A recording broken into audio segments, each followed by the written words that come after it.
শিখাছ কিচেনলৈ সকলোকে স্বাগতম আৰু অভিনন্দন। আজি মই বনাবলৈ লৈছোঁ কচুৰ লতিৰ ভাজি। তাৰ বাবে কচুৰ লতিখিনি চুচ গুচাই টুকুৰা টুকুৰকৈ কাটি লৈছোঁ আৰু এইখিনি ভাল ধৰণেৰে ধুই লৈছোঁ। এতিয়া এখন কেৰাহীত পানী উতলিবলৈ দি তাত 4-5 মিনিটৰ বাবে কচুৰ লতিখিনি দি দিছোঁ। প্ৰায় 80% মান সিজাৰ পিছত কচুৰ লতিখিনি মই পানীৰ পৰা টুকি লৈছোঁ।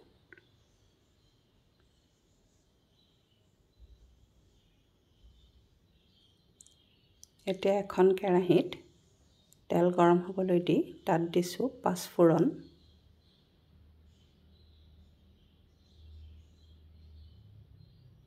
কেঁচা জলকীয়া,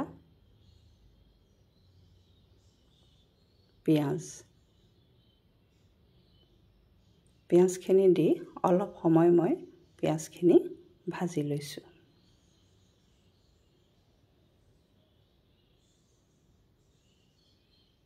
এতিয়া তাত দিছোঁ মই খুন্দি লোৱা আদা নহৰু,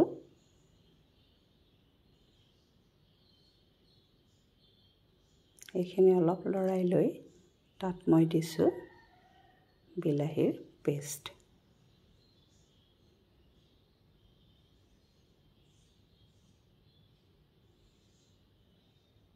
এতিয়া দিছোঁ মই হালধি,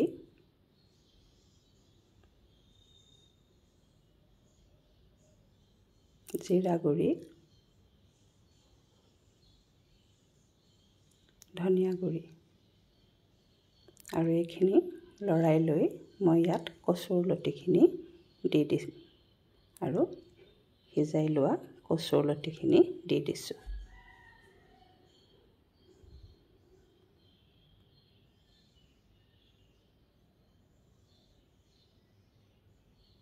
এতিয়া মই ইয়াত অকণমান পানী দিছোঁ আৰু প্ৰয়োজন অনুসৰি নিমখ দিছোঁ।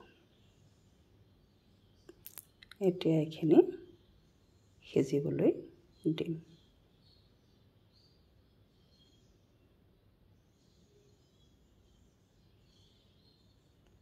কচুৰ লতিখিনি ভাল ধৰণেৰে সিজিছে। এতিয়া ইয়াত মই জালুকৰ গুড়ি দিছোঁ।